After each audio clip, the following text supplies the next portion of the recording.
Hey super friends, my name is Neil and this is episode 37 of the Get Your Comic Con podcast. We're here fortnightly-ish to bring you a slice of comic book, film, TV and pop culture goodness from our studio straight to your speakers. I am, of course, joined by my very own boy wonder himself, Martin. Say hello, Martin. Hello, Martin. What are we talking about this week, good sir, in another week of lockdown? Probably not a lot. Well, if you listen to this podcast regularly, you will know that Martin is very rarely prepared for the things that I prepare for us to talk about on our fortnightly-ish basis on this podcast.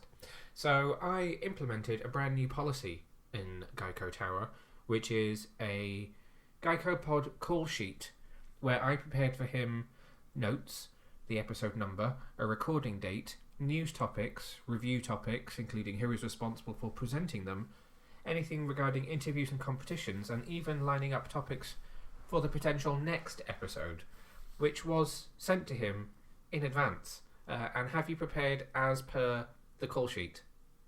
I have not read the call sheet. Did you open it at all? Yes. And your thoughts were? I was like, oh, this looks fancy. I'll read that later. Okay then. So this week there isn't a huge amount to talk about because we continue to be in lockdown. The comic book industry is beginning to return to normal, and we'll pick up on that in the news in just a second. But there's still not really any film releases. There's lots going on in TV, which is why we're going to talk about Stargirl from DC and also Amazon Prime's new series Alex Rider. But other than that, it is quite quiet at the moment. Other than a couple of really big topics, which I felt we could probably, I don't want to say kill some time with, but we'll probably take up some serious time during the news section. So without further ado, let's have the news jingle.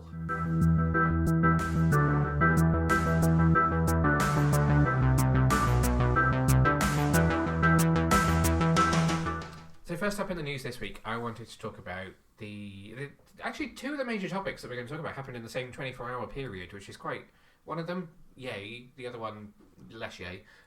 So first I want to talk about Batwoman. Wrapped up its first season, already announced to return for a season 2, and then very, very, very shortly after the season 1 finale aired, we woke up to the news that Ruby Rose had quit. She was exiting the series, would not be returning for season 2. No real reason given. She put out a brief statement that just thanked everyone for giving her the opportunity, but that was it, hanging up the cape and cowl, moving on. And then in the last week, just to further that, we now have casting sides which seem to point to them even replacing Kate Kane. So not having somebody else take over the role of Kate, but actually have somebody else completely step in as the lead character on the series and take over being behind the cowl. So I thought we would talk about that for a little while, because that's fairly, this doesn't happen a lot in TV these days. You don't get the lead on a show exit quite like this, especially so early on in a series that's perceived to be doing well and doing okay and selling internationally, and it's now on here on E4 and it's doing okay, and it's available on iTunes, it's now on Netflix in America, it's doing everything that the show needs to do to get out there. I guess we should probably start by talking about how we felt about season 1 now that it's over. I know we touched on it a bit when we talked with the other guys in Crisis on Infinite podcasts about how we felt about Ruby Rose as Batwoman. But now that we got to the end of this season, where were you in your relationship with her after the finale? Meh. She hadn't grown on you? No. At all? Not even a tiny little bit? Maybe a tiny little bit. Almost like if you don't wash your shower and you get a bit of mould, you know you should get rid of it, but you're not really that bothered about it because it's in the top corner. Did you just refer to Ruby Rose as mould? No, I'm just referring to, you got like a little tiny patch of damp in the shower and you probably should get rid of it, but you don't want to get rid of it because it's almost slightly comforting. Okay, so instead of her growing on you, you more just gave in to the fact that she was there. Yeah, there you go. I'll appreciate it for what it is, even though I think it could be better, maybe? Yeah. I don't want to put words in your mouth. No, that's a much cleaner metaphor than I used. Yours was very visual. Points for effort. Okay, I can see what they were trying to do. Didn't quite land for me, but it didn't offend my eyes. So I will probably take a very long time to answer this question. Oh, Jesus. No. Well, we were in lockdown, so it was like I wasn't getting anything to do. I think I was fairly defensive of her from the beginning because I kind of liked her, and I don't know if it's a comment on Ruby Rose's acting ability, which I don't really want to pass comment on. I know she's not exactly the most highly regarded actress out there, but I felt like she was very good at being Kate Kane, as Kate is in the comics, but I don't know if that was genius casting or a lack of ability, as it were, because I think she's quite a cold character anyway, and she came across as very cold and fairly emotionless, and I don't know if that's a lack of ability and a lack of depth, or poor writing, or actually it being spot on. But I felt like she did well at being warm in Crisis on Infinite Earths when she was written by the Supergirl team and the Arrow team and the Flash team, and that kind of made me warm to her a little bit. But as soon as this news came out, I now felt like in those last few episodes she wasn't really in it or the central focus anymore, and I suddenly wonder if what I liked towards the end of the season was everything but her. Interesting. No, I have really mixed feelings on it because I didn't not like her, and I do like the character of Batwoman, and I do think it was a relatively well done representation of her from the comics that I know. And I haven't read a huge amount of Batwoman comics, but I've read her in Detective when she was there as part of Batman's squad that he was training. And I have gone back and I have read some Batwoman since the show started. But I don't know. I love Alice. Alice is a great character. Rachel Skarsten is an amazing actress. Mary grew on me as the sister. I quite liked... Well, actually, I liked Luke Fox all the way along. I thought he was a good character. I didn't really like what they did with Hush. No. It needed a story. What was the journey of her character? There wasn't really a journey, and that was the problem. It was too much of journey. the sisterly thing just yo-yoing back and forth for the whole, 19, 20 episodes that we got in the end. I felt no connection. I wasn't invested in the story because there wasn't really one. It was just them hating each other, loving each other, falling out, hating each other. Oh no, we're friends again. Oh no, we're not. Oh look, there's Hush. So I think I was more invested in the stuff that was going on around her than I was in her, and she was just a bonus because I quite liked the character. So, how did you feel about this news when it came out? I was shocked. It was unexpected. It was a bit bizarre. I mean, you don't really see that happening these days, do you? No. I wasn't sad. I wasn't happy. No. I was just shocked. Do you think that the show should continue without her? It'd be a shame for the rest of the cast and the crew for it not to continue just because whatever's happened. But at the same time, it'd be a bit weird just to replace him. Like, oh, Kate, you've changed. So I wrote a piece about this, which you can read over at the website now. Usual address, www.getyourcomiccon.co.uk, where I wrote about what was next for Batwoman. And I did this before we got the news that they may change the character. And I wrote about how I think they're going to rely quite heavily on the supporting cast to try and help the transition, because people are going to be freaked out by there being a different face. So they were going to need to rely on Luke and on Mary and on Alice to try and keep things kind of ticking over as normal, because people won't just immediately accept somebody else in the role, which I thought could be difficult based on the fact that it would mean another season of relying on Alice, because I feel like Alice should take a bit of a back seat for a while and allow an actual villain and story to sort of take the fall. So all my ideas about where I thought it could go have been completely sideswiped by the fact that we may get this. I'm going to have to look up the name now to remember what it is. This new character that could be taking over from her. Have they given a name of the new character? Yes, they have. So yes, the new character is called Ryan Wilder. We initially had casting sides for it that explained who the character was going to be and what they were going to be like. But it seems that actually, whilst we've been sitting here, has just been confirmed. So a story has just come out in the last couple of hours from Batwoman boss Caroline Dries, who has opened up on the decision behind replacing the lead character as opposed to recasting it. Her quote is... To be honest with you, I did consider the soap opera version of recasting for a hot minute because selfishly we already had a couple of episodes written and transition-wise it would be seamless. But upon further reflection, I think that Greg Berlanti helped me make this call. He's like, I think we should just reboot Batwoman as a different character. Dries continued to explain the decision by saying it is respectful to Rose's Kate Kane, while also helping the audience get over the shock of losing the character. We're not asking them to address the elephant in the room by accepting a new face as the same person. It seems that the rumours about Ryan have been confirmed as Dries reveals she is a whole new character who in her past was inspired by Batwoman, so she is going to take the mantle. So the character is described as a likeable, messy, a little goofy and untamed. She's also nothing like Kate Kane, the woman who wore the Batsuit before her. With no one in her life to keep her on track, Ryan spent years as a drug runner, dodging the GCPD and masking her pain with bad habits. A girl who would steal milk from an alley cat, will also kill you with her bare hands. Ryan is the most dangerous type of fighter, highly skilled and wildly undisciplined, an out lesbian, athletic, raw, passionate, fallible, and very much not your stereotypical all-American hero. Sort of sounds like the antithesis of Kate, in that it'll be a more sort of likeable version.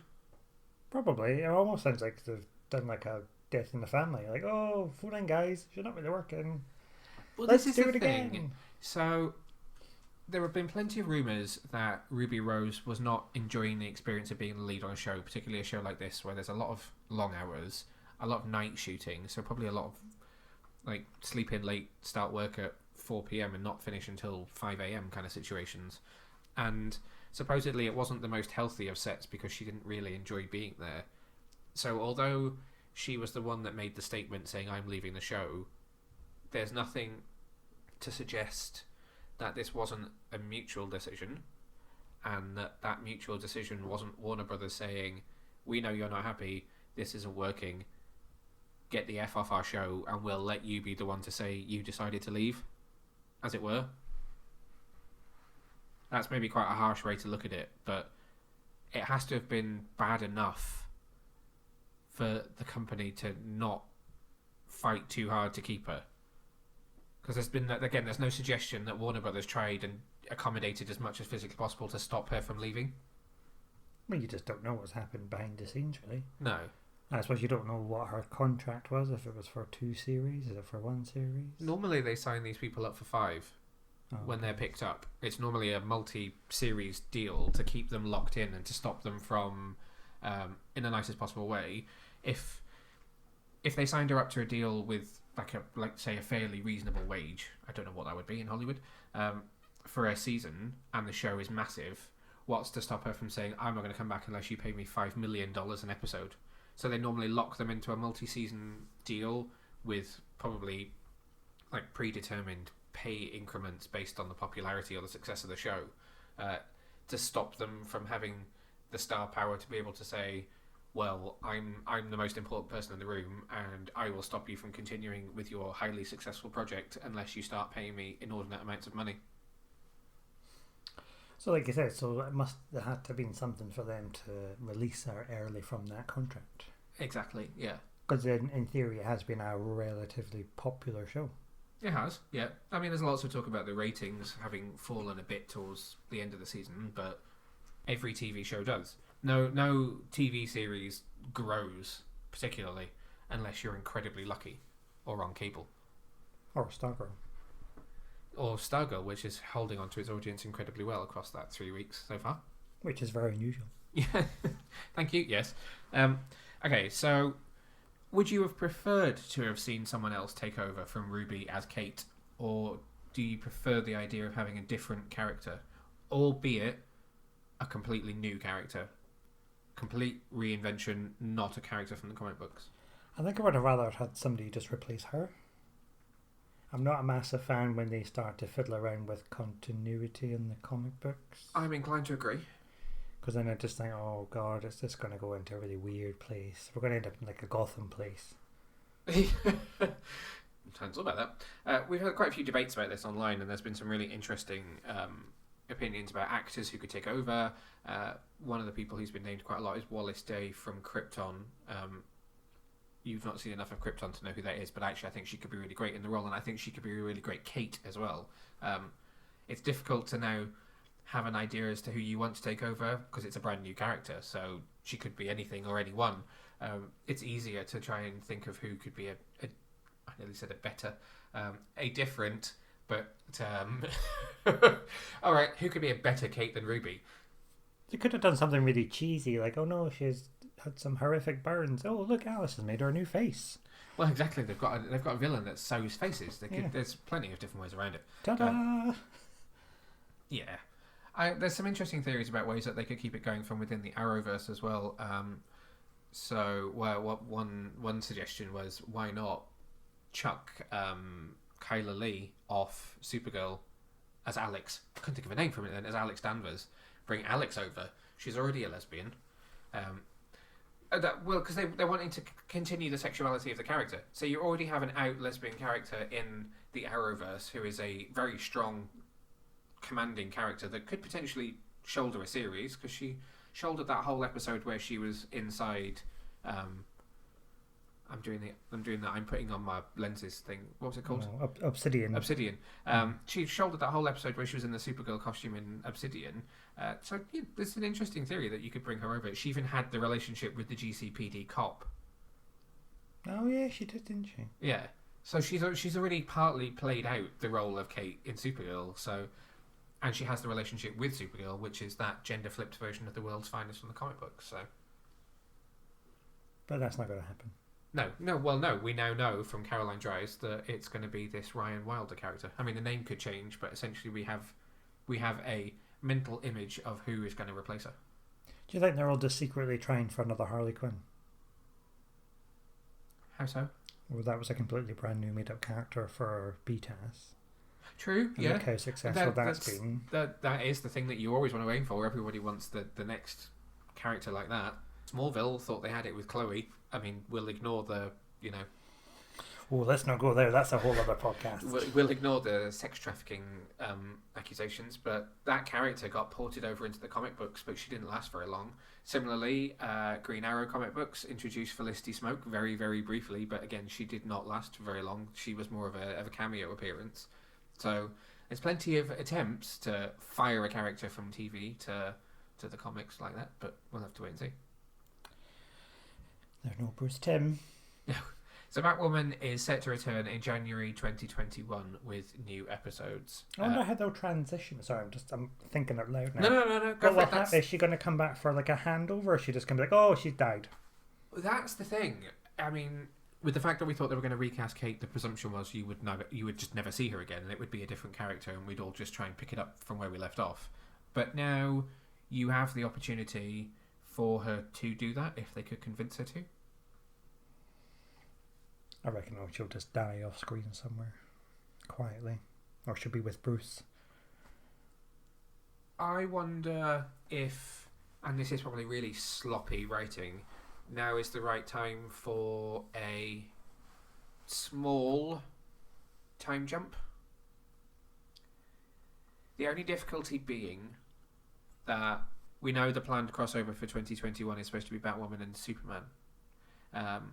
So if Batwoman has a time jump, it could be difficult. But you could, in theory, pick up Batwoman in season 2 in 2-3 years in the future, with Tommy Elliott with Bruce Wayne's face completely, fully ensconced in Wayne Manor and Wayne Enterprises back in that building, and Kate having left because she could be dead because Tommy may have killed her off, or left because she failed to convince Gotham that it wasn't the real Bruce Wayne, and fed up with the mission decided to just take off and cut her losses for some reason. But I don't know if that's sloppy writing or not.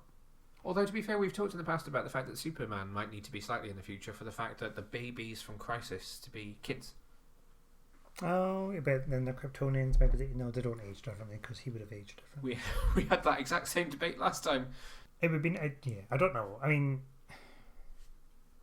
you would hope that if a fake Bruce Wayne had infiltrated Wayne Tech, that one of the Robins wouldn't have come back and be like, oh, hold on a minute here. Who are you, Sunshine? Yeah. Let's go, Kate. That's just me being picky and wanting to see more Robins. Well, that was who we thought was going to come back in the finale. and lo and behold, it was Bruce Wayne, but not Bruce Wayne. But that opens up a whole new set of doors just by having Bruce Wayne now existing in the Arrowverse. Unless the real Bruce comes back and say, "Look, Hen, I'm not really happy with what you've done here. On your bike. You killed that doctor, man. You broke the code." If this Ryan girl is a drug runner and a kind of down and out misfit, albeit one with amazing fighting skills, it just sounds so cheesy to even say. It feels like it needs a really major inciting incident for this woman to just say, "Do you know what? I'm gonna somehow figure out a bat suit or break into the Batcave and take over the mantle," which could be really interesting. She might steal the wheels off the Batmobile. She could. Oh God. Well, we know how that ends up. That doesn't end well. It needs to be. I don't know. For me, it's just going to have to be pretty watertight for it to be convincing enough for them to be authentic in taking up the role and being inspired to take up the role. And the way Kate is written out needs to be enough that it would inspire someone to take over, which to me says she needs to die potentially. Well, watch this space. Yes. CW, convince me. January 2021. Until Batwoman then, will return. I'll be off the DC universe for some high quality programming. Alrighty. So the other DC story that actually there's a wealth of DC news going on right now. Let's go for the comic book talk first, actually. So very, very recently, obviously everyone will be aware that comic books have not been shipping because Diamond Comic Distributors shut down all operations. They did that because they didn't want to put anyone in danger that worked for them, any of their people that collate and send out all these masses of comic books to comic book stores across the US and across the globe. Diamond has had pretty much a monopoly on all the major publishers for the last 20-25 years now. They have been pretty much the sole distributor for all the big names in comics. DC stepped away from them temporarily, I say with air quotes, around 6 to 8 weeks ago, and it was announced that when DC renegotiated their contract most recently, they put in a clause whereby if they notified the company with 6 weeks notice, they could temporarily stop the deal. And they did that to work with 2 independent companies to get comics back into stores during the pandemic. So DC's new model, as it has been running for the last month or so, is that comics don't just release on Wednesdays. There are comics that come out on Tuesdays, Wednesdays, Thursdays. We can get them throughout the week. They have been doing that to try and ensure that there's enough new content out there for people to try and keep themselves entertained and keep people going during the pandemic. The latest news is that DC has completely severed that deal with Diamond. They will no longer be working with them. They will be working solely with the 2 independent companies who they've been working with for the last few weeks, and that will be for your weekly comics that you pick up in the store every week, your numbered issues, and then all graphic novels and trade paperbacks, which I now understand the difference between the two, will be dealt with, and also all of the young adult and children's graphic novels as well will all be dealt with by our lovely friends at Penguin Random House. Just on a side note, trade paperback is a collection from the weeklies, and a graphic novel is a standalone story. That is why the 2 terms exist. Did not know that. I'd always wondered why the 2 different terms existed. So that's a huge unprecedented move for DC, and it's them taking much tighter control over how their comics are distributed. It's caused some quite major waves in the industry. Some are very unhappy about it, and the majority are very, very happy about it and see it as DC taking control of their future, which is really, really good. It's nice that they can then say, well, you know what, we're going to release every day something different. Yeah, it takes some of the pressure off comic book stores in that whole, okay, Wednesday we suddenly have like 400 new issues from across all the publishers that we have to get out on the shelves, that actually DC are spreading things out a bit more. Maybe that's a bit more complicated, I don't know. In my mind it seems more simple. And it's nice for readers. I really enjoy the fact that I now don't know what issues I'm getting on what day because I've not learned the schedule yet. So I get an email on Tuesday from Comixology that's like, you have new comics. Then Wednesday I get some of my Marvel and IDW and others, and then Thursday I generally get another email. It's like, you have another DC book, which I quite like. It's just going to be interesting to see how that reverberates through the rest of the industry going forwards, and whether any of the other bigger names decide to follow suit and do things a little bit differently in the future. Mm-hmm. Diamond are obviously not very happy about it. The way they've approached it is that DC apparently asked them to extend the temporary clause that meant that they were doing what they were doing now, and then asked Diamond to come back with a kind of business model for how things could work if they went back, and that they had asked for an extension on when that model had to be given to them, and that DC had just turned around and said, you know what, actually no, we're done, we're moving away from you, and immediately did it with nothing, no notice. They're trying to claim that DC just one day turned around and said done, and that the email that went out to comic book retailers on Friday explaining the new model was done within hours of Diamond being told that deal was over. But we'll never know. It's behind closed doors. Nope. Nobody was in the room when it happened. And I'm sure that you have a lot to say about the inner workings of the distribution of comic books. So how do you feel about this piece of news? Oh, do you know what? I don't really care. I have another comic book piece of news that I wanted to talk about, actually. Okay. Which is not DC, but it slightly involves DC. Which is a really cool looking new series from Boom Studios called Wynd, spelt with a Y, not an I. But it's written by James Tynion IV, current writer of Batman.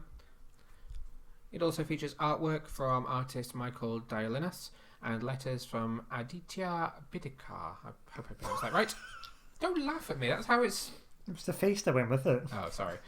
So, basically, this is the first original series from Boom Studios to be announced listed outside of the traditional solicitation cycle, which normally involves listing products 3 months in advance to retailers and fans. Can you tell I'm reading the press release?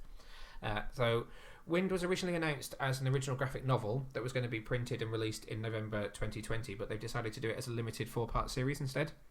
So, Wynd introduces readers to the world where magical heritage is punishable by death. So a young boy named Wynd must keep his true identity and pointy ears a secret from everyone in Pipetown, even if it means he'll never have the normal life that he wants.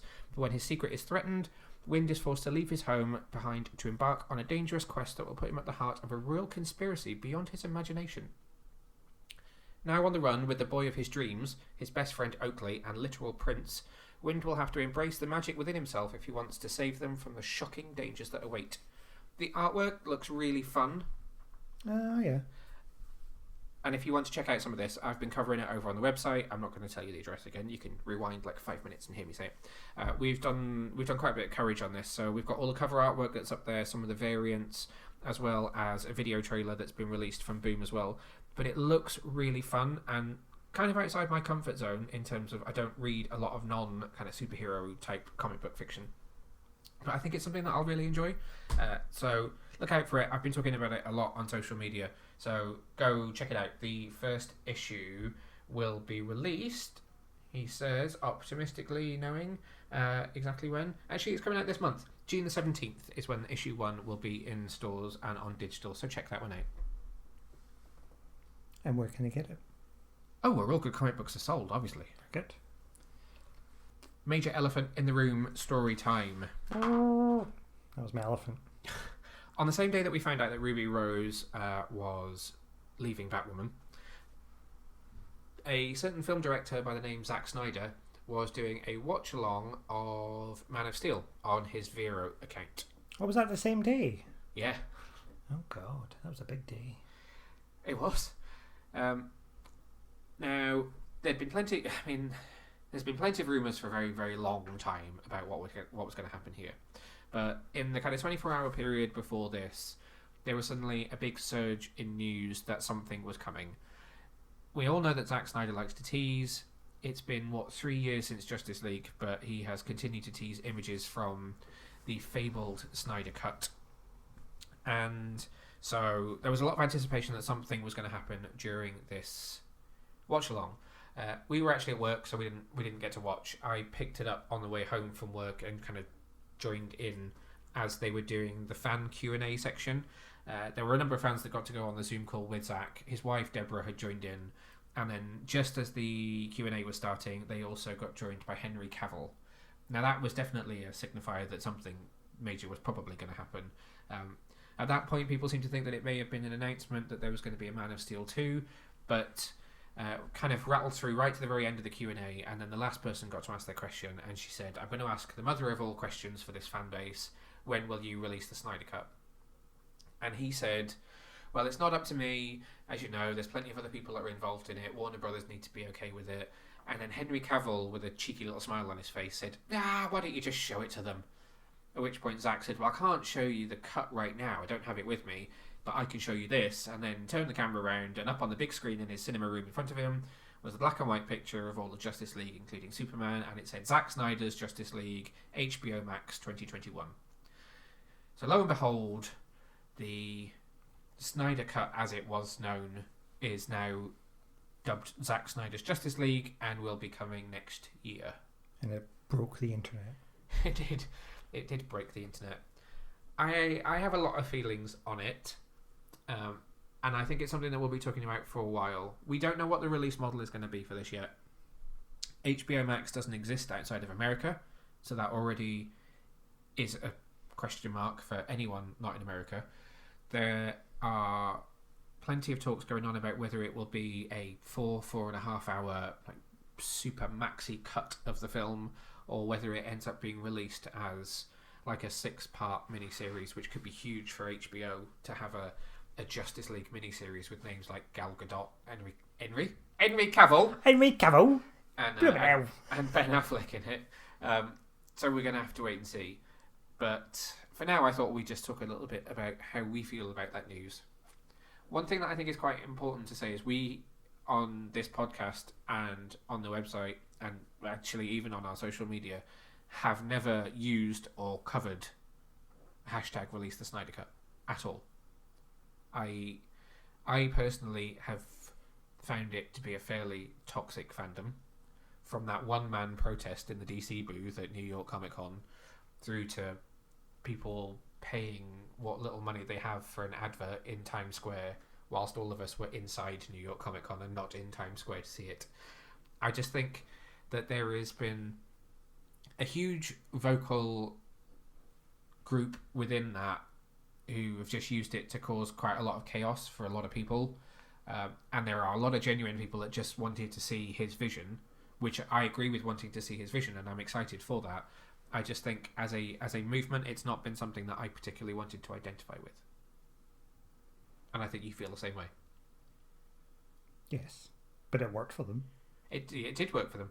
So James, who writes for us, is a huge Release the Snyder Cut fan. So at some point, I think we'll probably bring him on for a bit of pro-Snyder Cut vision versus anti-Snyder Cut vision I wouldn't discussion. say I was anti. I was just not bothered. Yeah. So I guess the right way to say it is interested to see what Zack Snyder's original idea for the film would be like, given all the talk about how much of it was changed, but not agreeing with the methods by which that group of people tried to force their agenda. Yeah. Or, sorry, again, it's a sweeping generalization. I don't mean everyone. There is a group within that who took it as a chance to just cause trouble. But that's just the internet. That is just the internet. That aside, did you think we would ever get to see it? No. Me neither. I didn't think we would. I thought maybe in like a 25th anniversary, like Superman the Donner Cut sort of comes along when we're almost in the next generation of fans of people that get to hear about this legendary film that didn't come out the way it was supposed to. But lo and behold, here we are. Here we are. What would you like to see? I suppose the other thing that's worth saying is we both liked Justice League. I mean, it was alright. I mean, I don't mind it as a film. Yeah, I think it's an entertaining watch. I think it's a very flawed story, and obviously things like the CGI lip are not very good. No. But as a film, I find it watchable, vaguely exciting at times, and I enjoy the characters. I don't really have any expectations for Release the Snyder Cut. I mean, I don't know really. It is what it is. We've gone back and watched all the old trailers again. So is there anything from those old trailers that you've seen that you think, oh, actually, it could be interesting to see that? But there's certain things I hope they get rid of, like all that weird flowers and things at the end.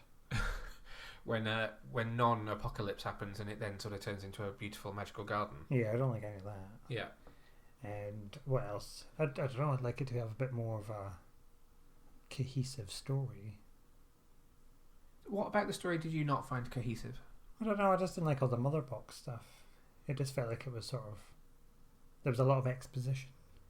Well, you could feel that it was supposed to be a lot deeper into the idea of mother boxes and Apocalypse and Darkseid, and that it then got toned right down. Yeah. So I wonder if we'll ever hear the words "the Unity." It just felt a bit either go big or go home. Yeah. And it was like, oh, there's another box. That's it. We're not going to tell what it is. We're not going to tell where it comes from. Yeah. We're just going to talk about it.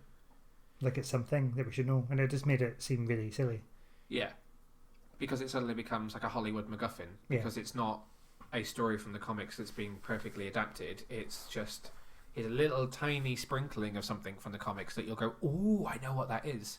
And then we'll mix it in with loads of other stuff.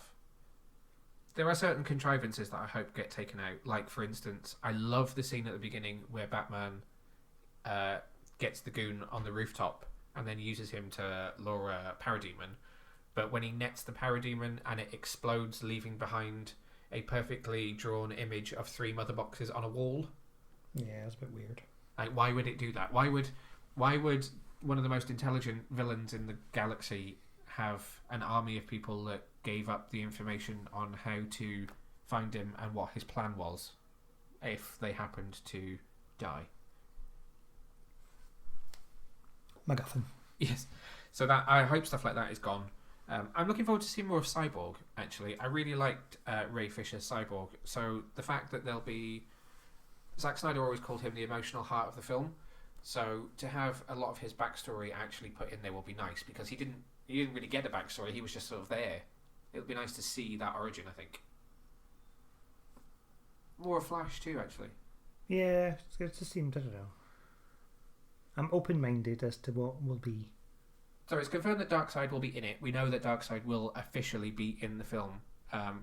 Hopefully the scenes that we've seen sort of unedited versions of with Kiersey Clements as Iris West will be back as well, because we know Iris was in the original film but cut out. Be interesting to see what happens to Atlantis. Was that in the original? Or the plan? So even Vulko is in Justice League. Yeah. That's how bad is that? I now can't remember his name off the top of my head, and I just want to call him Norman Osborn / Green Goblin. Oh yeah, I can't remember his name. So he was in Justice League. He filmed scenes for Justice League. But I also hope that anything that was done underwater does not include air bubbles. Yeah, was that a Whedon thing or was that a Snyder thing? I don't know. I genuinely don't know. I'm sure somebody will know, but I hope that's not a Snyder thing. Or have they just not figured out the technology yet? They potentially hadn't figured out the technology yet, but if that was their way around not figuring it out, it wasn't very good. I would have preferred them to have just not done anything underwater. Yeah.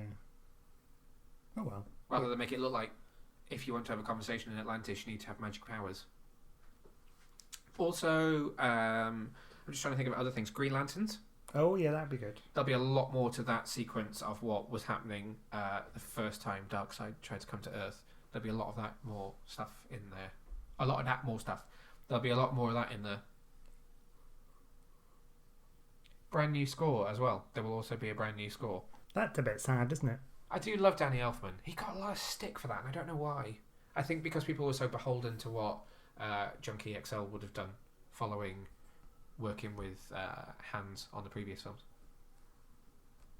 But it's going to be weird to see that again with a different score. And Yes. not have those classic... Not have themes. like the 89 Batman and the Williams Superman. Now, one thing that I think it's been talked about a bit actually, but although it's being hailed as a victory for #release the Snyder Cut, this isn't the Snyder Cut. It's not. It's, when you think about it logically, he's going back and he's finishing the film now. He has 3 years of hindsight and 3 years of listening to people say what they liked and didn't like about what was in the version that was released. This will not be the film that he would have released had he not have left Justice League in the first place. It's like the Snyder Cut Plus. Yeah, it's like Snyder's ultimate vision given hindsight and time to refine. Following a focus group. Yes, exactly, following a focus group. But what else I find really interesting is now that we've got the Snyder Cut, it's been released or it's being released, Yes. almost instantly we got a new hashtag. We now have released the Ayer cut. So where does this end? In theory, it ends with the two. I mean, for DC, it ends with the two of those. There are no other films that have had all that much done to them. Maybe we'll see released the Yan cut for Birds of Prey, but as far as I'm concerned, she made the film she wanted to make and released the film she wanted to release, so I don't think there is such a thing. But people are trying to argue that they were Warner Brothers edits to that film that didn't belong. But yeah, I mean, does this set a precedent for any film that people think has got creative muddling in it? And, well, release the Abrams cut now exists for Star Wars The Rise of Skywalker.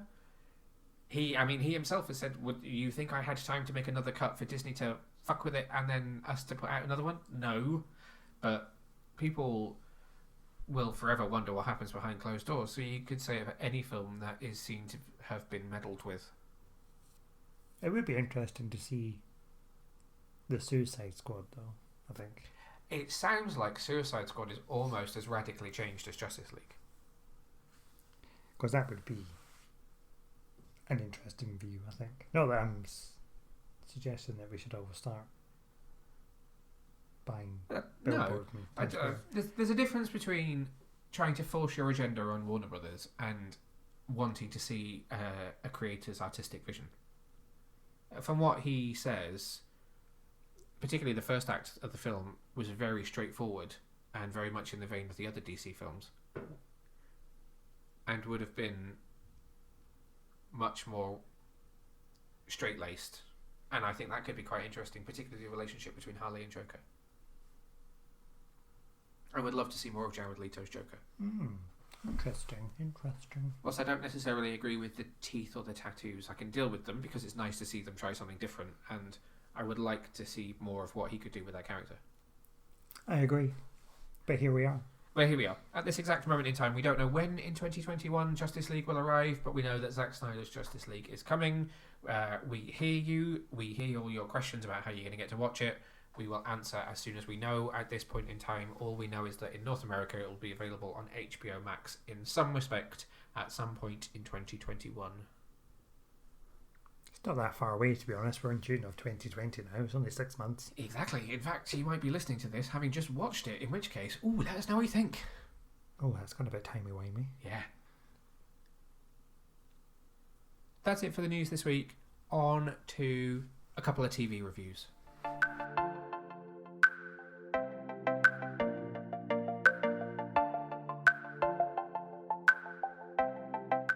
Okay, so first up, I'm going to go non-DC for a TV review, and I realise that this means that I'm going to have to talk. Oh, what a change that makes. But I wanted to make sure that we talked about this because we've done... Obviously, there's been a lot of working from home recently. A lot of people are on lockdown. Not for me. There's been a lot of binge watching. However, if you want to talk about amazing binge watch TV viewing that everyone's been watching, go listen to We Have a Hulk because they did a great discussion topic on everyone's lockdown viewing. I've been watching Fringe. I've done a rewatch. Buffy, we're on season 7. I've been rewatching Bones, rewatching Gotham, rewatching The Walking Dead. We finally got up to the current season of DC's Legend of Tomorrow because we'd gotten behind with that. What else have we been watching? You've watched Still Game. Oh yeah, I've watched lots of comedy programs again. You started Game of Thrones. Yeah, we started Game of Thrones last night. I'm not sure if I'm quite ready for it, but I started it. Again, just to preface that, because you have seen it all before. Yes. What else have I been watching? I've started The Flash again, now that I'm on to season 3 of Arrow. You watched Discovery again? Oh, Did yeah. you say that? Star Trek Discovery? No, I hadn't said that. But we have watched some new shows too. So, Amazon Prime's Upload is a great one if you're looking for a laugh. It's a good comedy drama, or dramedy, as they like to call them these days, which stars Robbie Amell, Stephen's cousin. Really funny and just a slightly quirky, off-the-wall... what's the word I'm looking for? Concept is the word I'm looking for. Which is about what happens if you die and your consciousness can be uploaded into basically The Sims.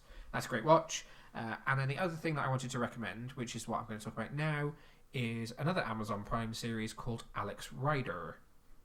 If that name sounds familiar to you, that is because it is based on the Anthony Horowitz series of young adult novels.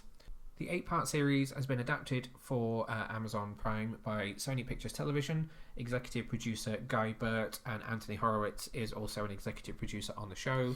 It stars Otto Farrant as Alex Rider, Ronke Adekolejo as Jack Starbright. I'm so sorry, I probably completely mucked that one up. Brennock O'Connor as Alex's best friend Tom, Vicky McClure as Mrs. Jones, and then you've got it's a huge kind of cast. It's very much, and this is the thing that really interested me about it, it's very much a Scandi drama version of Alex Rider. Now, we had screeners of the first 4 episodes, so you've seen a little bit from the first couple, haven't you? I've seen bits and bobs of them. I've now finished the series as of today, and I have to say that I got really gripped by it by the end. It adapts, for anybody that's read the books, it adapts the second book, which is about a school somewhere in the French Alps that clones, and I probably just spoiled the whole thing, the pupils. I won't explain why. There's plenty of reasons behind it. So they skipped the first book, which I think was adapted into what sounds like a really awful film from a few years ago. So they've gone straight in for the second book instead. But it's a really interesting series. What did you think of what you saw?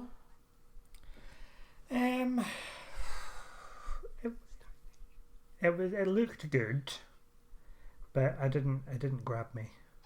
You felt the pacing was quite slow, didn't you? Yeah. And my only thing, you can actually read my full kind of first impressions review over on the website. My only kind of criticism of it was that I felt like it pitched itself at a much more adult audience. There'd been some talk in interviews beforehand that it was going to be kind of for all audience members. And I think because they've tried to pitch it at the audience who are likely to be reading the books, as well as people who've read the books and grown up since, because I'm pretty sure they came out in the early 2000s, there is a slightly muddled tone to it, just because it's really stylish, incredibly stylish, and very understated, and very kind of, I guess, complex or nuanced is maybe the word I would use. But I think the YA audience will find it too slow, whereas those who like your kind of Scandi crime thriller will absolutely adore the pacing of it. But those who I think will adore the kind of the pacing and the slow burn will struggle with some of the slightly more farcical elements from the books, like the fact that Tom, the best friend, at one point creates a YouTube video called Alex Rider, The Life of a Spy, because that element would suit a more teenage-based show, because you'd be like, oh yeah, totally, he's a YouTuber, he's his best friend, and yet when you mix that in with something that's more violent and more gritty and more dark, that doesn't fit so well and stands out to me as being a bit like, well, surely you would know that if you put that on YouTube, you're in trouble. You're making it sound very complex. Am I overcomplicating it? That doesn't sound like me at all. I don't want to overcomplicate it too much, because actually, if you stick with it and you go through all 8 episodes, it's a wonderfully serialized story, and actually it does build. And the last episode is very... I was kind of on the edge of my seat for the last episode, and I kind of wish my school discos were a bit like the school disco that they had, but sadly that's not to be. Because you went to school in the black and white days. So.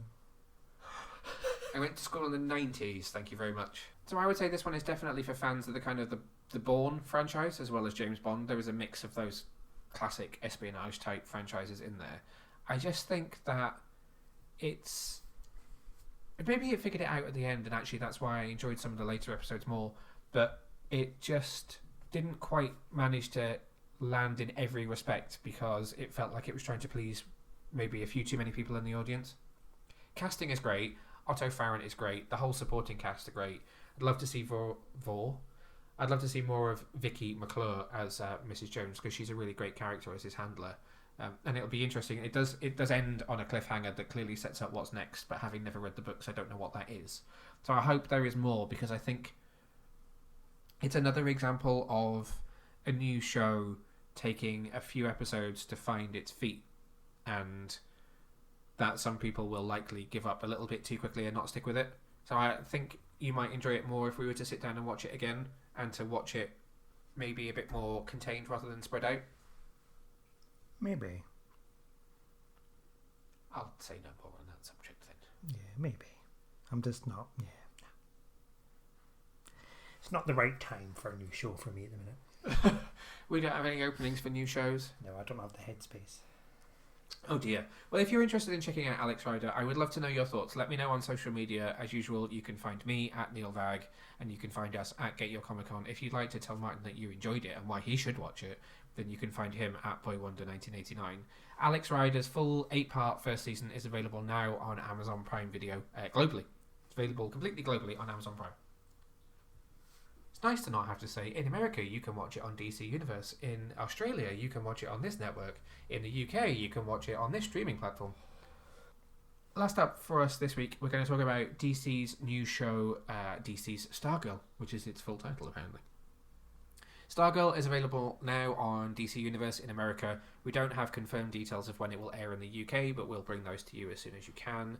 We have had the benefit of seeing the first 4 episodes so far, so I thought it was just worth us, without going into too much spoilery detail, because there'll be people listening to this that haven't had a chance to watch it, who may not get to watch it for a little while. I just wanted to talk a bit about how we'd responded to those first ones and whether you felt this was another great entry, knowing how much you've enjoyed the DC Universe shows, or whether you felt this was a little bit more Arrowverse as it's being pitched for potential crossovers in the future. I'll just do a bit of background. So DC Stargirl is executive produced by Geoff Johns, who also created the character. It stars, I'm going to do my thing where, do I pronounce the name right? I would say, automatically, just by reading it, Breck Basinger, but maybe it's Basinger, because there's a lot of debate as to how you say that surname. Breck stars as Courtney Whitmore / Stargirl. You've got Yvette Monreal, who stars as Yolanda Montez, Angelica Washington as Beth Chappell, Trey Romano as Mike Duggan, Jake Austin Walker as Henry King Jr., Meg DeLacy as Cindy Bowman, Neil Jackson as the brilliant villain Jordan Maquette / Icicle. You've got Christopher James Baker as Brainwave, and then playing Courtney's mum and stepdad are Amy Smart as Barbara Whitmore and Luke Wilson as Pat Duggan, who also doubles up as Stripe / Stripesy. First thoughts on Stargirl episodes 1 to 4. I quite enjoyed it, actually. It's been a while that we've not been able to talk about this, because we first got it back at the end of March, beginning of April. We had a good 6 weeks lead time to watch the first 3 episodes before they were out on TV, and then we just got episode 4 on Friday. As we're recording this, episode 4 will air in about 24 hours time on DC Universe, so we are a little bit ahead of America thanks to our lovely friends at Warner Brothers, always thankful. I really enjoy it. I liked it as well. It's very different from things that we've previously seen on the DC Universe, so it's not as dark. I was going to say, it's yet another different show. So you've got your kind of dark vigilantism in Titans, you've got your quirky comedy in Doom Patrol, you had the horror with Swamp Thing. I'm not going to cover off the animated shows, I'm just sticking with live action. And then you've got this, which feels like Shazam family adventure. It's almost like they've made a DC Universe show CW friendly. And so that's the thing, that this does air on CW as well. So new episodes debut on Mondays on DC Universe, and then edited versions air on the CW on Tuesdays. So it's like they've taken the best from both worlds and came up with this, and it works really well. It does work really well, and I'm surprised it has done well on the CW because it's heavily serialized. I mean, every episode is picked up where the previous episode left off, pretty much, which the CW shows don't so much. You have those plot threads that run through, whereas this feels more heavily serialized, and that seems to be resonating with the audience, which is great. Which has been your favourite of the 4 episodes so far? I've not had a favourite episode. None of them have really stood out for me. I've just enjoyed them all. And I've enjoyed seeing aspects of the comic book history that I'm not that familiar with. Like the JLA and the Injustice League. JSA, actually. JSA, sorry. Terrible. Not JLA. I mean, that opening... So the pilot episode does open with a huge sequence featuring the JSA. that's not. I'm okay to say that. I think because it's been talked about online quite a lot. Like I said, we're not going to go too much further into spoilers on this, but that was a huge moment for DC on the small screen to do that. That was almost sort of Crisis level huge. And it's quite exciting the prospects that having those additional characters bring. So even having like Dr. Fate was very exciting. Yes, just seeing the helmet is so exciting, and potential for a Green Lantern and a Flash. The possibilities are endless.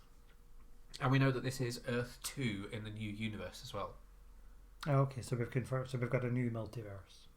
There's one scene at the end of Crisis on Infinite Earths where you see Courtney with her own young JSA and Stripe the robot.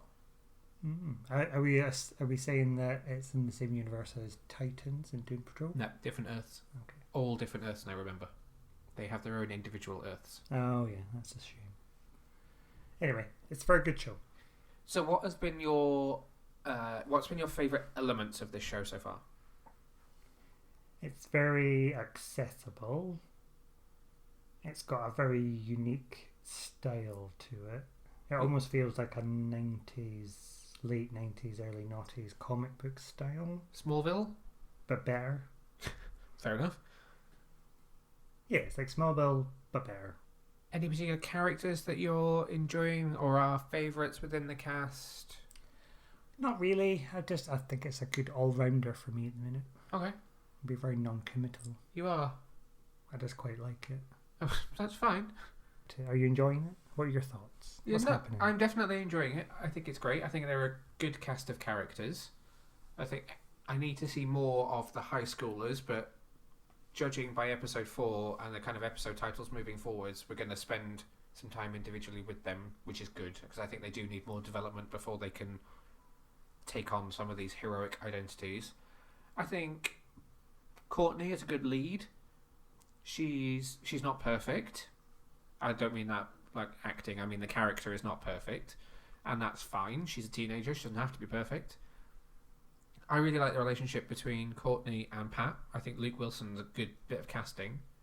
I'd like to see more of her mum, but I feel like that's going to be an important part in the storyline further down, based on the fact that she's working with Neil Jackson's character. I think he's an amazing villain. I think Icicle is great. I liked Brainwave in those first couple of episodes, but I feel like Icicle has got a bit more presence to him. It's been interesting to see why Icicle is doing what he's doing. So in episode 3 you get to explore a little bit more of his backstory, which was exciting to see, and I think it gave some more context to the story. I think that Geoff Johns is showing some of his best TV writing that he's done for this. It's a very tight story that I feel like he's the only person that should do it at this point because it's his baby, and I feel like that level of understanding is really clear in the way the show is written. How are you finding the production values and the CGI based on the fact that this is actually in comparison to some of the other... So you had a lot of practical effects in Swamp Thing. Doom Patrol often has some quite heavy special effects, whereas Titans is a little bit more straight, just practical. How are you finding the production on it, particularly with the giant robot and stuff that's involved? It's actually pretty good. I was quite surprised at how good the production value was. It's also really interesting that there's a practical version of the robot for Luke Wilson to sit in the cockpit as well, and for some of those static scenes. That was amazing. I was like, wow, that's really impressive. It does feel like a really lush production to me.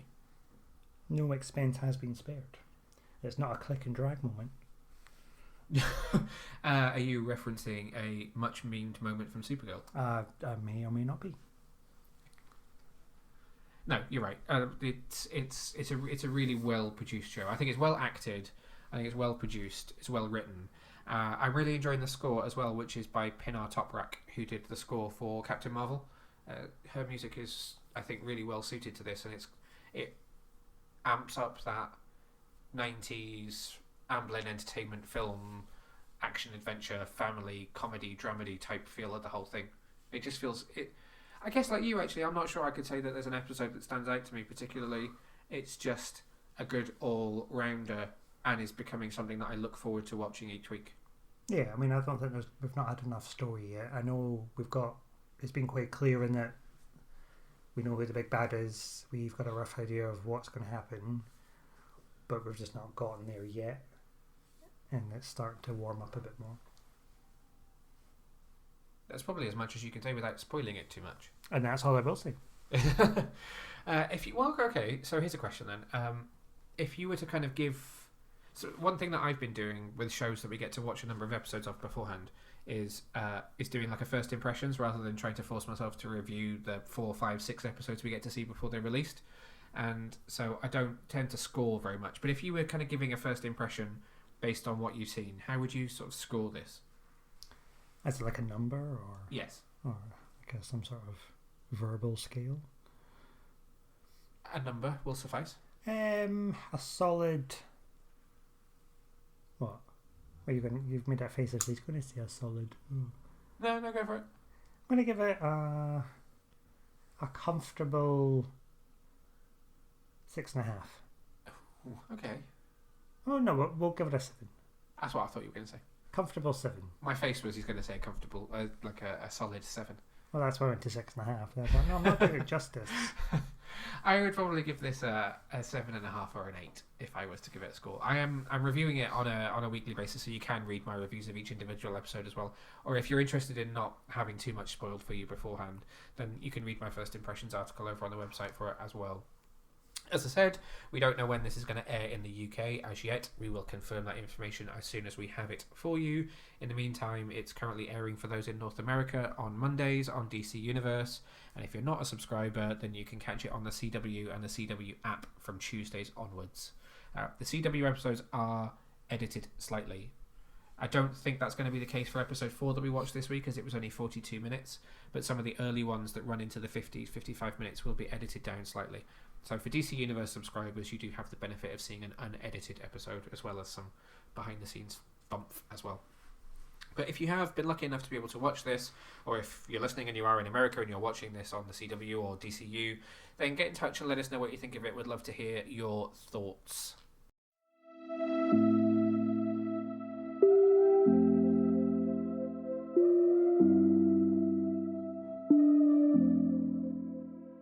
That about wraps things up for this week. Hopefully we'll be back in a couple of weeks' time, pandemic dependent. By that time we will have finished Harley Quinn season 2, so I think it's about time that we sit down and we discuss Harley Quinn the animated series and what we've been thinking of that show so far. I can't really say what else will have happened in the next couple of weeks because we just don't know. We don't know. We will have read the first issue of Wynd, so I'd quite like to bring that back and review it because I think it's going to be something that people would like to hear about. TV-wise, there's no massive releases coming up yet. Disney Plus will have Artemis Fowl that will be airing. I might try and sit down and watch that one if I can. Book-wise, hopefully lots more comic books will have come out in that time. We've seen this week that Marvel is starting to release again, and also Boom, so that's good. Might be time to bring back some comic books to review. Sounds like a sensible plan. So until next time, stay safe, stay well. My name is Neil. My name is Martin. And we will see you next time. Bye!